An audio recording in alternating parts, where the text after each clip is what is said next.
Summit versus Hungary case also, we can see that the tribunal looked at the intention behind the regulatory measure.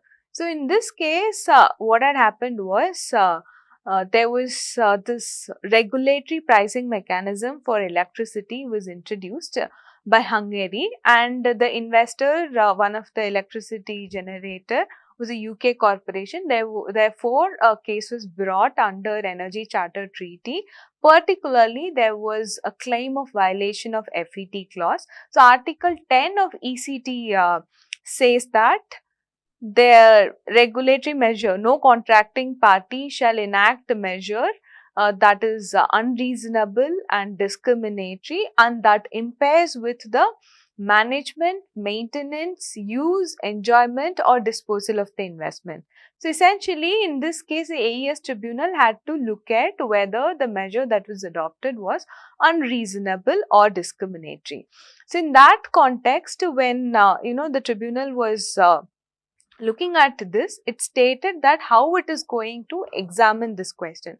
Firstly, it stated that it will look for an existence of a rational state policy, and secondly, it will look for reasonableness of the measure that were taken to implement the rational state policy.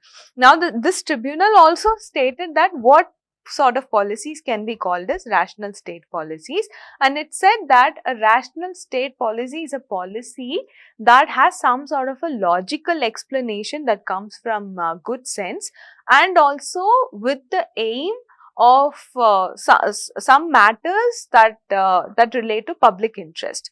So that is what AES tribunals stated that would be considered as rational public policy. There may be many rational state policies, but all of them need not directly get an immunity from being reviewed. The measures taken to implement these rational state policies should also be reasonable. That is what AES tribunal emphasized on, that the challenged measures for implementing a very public objective policy should also be reasonable. So this is something that AES tribunal said, that there should be a correlation between the rational state policy and the measures taken to implement it. Only then that would be considered to be a legitimate regulatory measure. Right. So, after spelling out all of these things, the AES tribunal looked at the three reasons given by Hungary to adopt the alleged measures. Initially, if we see, the regulatory pricing mechanism for electricity was already there, but the same was terminated in 2004. But now, when Hungary reintroduced the same in 2006, that is when that measure was challenged. The 2006 Electricity Act and the implementing price decrease was what being challenged in this case.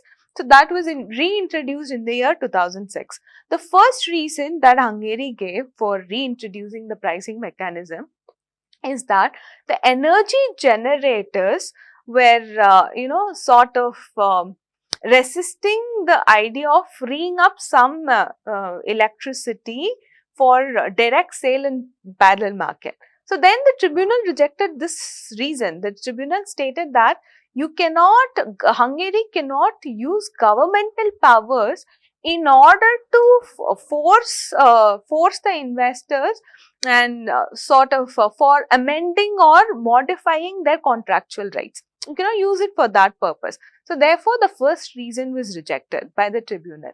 And second reason given by Hungary was that there was that the measure was enacted because of the pressure that was coming from EC commissions on foreign state aid, and the tribunal again stated that the decision on EC commission for state aid has not yet come, and therefore Hungary was not under any legal obligation. Moreover, the tribunal noted that the Hungarian agency that is responsible in the context of EC's EC commissions for state aid, that was not even consulted before enacting the regulatory measure. So the tribunal rejected the second reason given by Hungary. The third reason given by Hungary was that in the absence of competition and regulation, the excessive profits that are earned by the energy generators was much higher than the reasonable rate of return for public utility sales.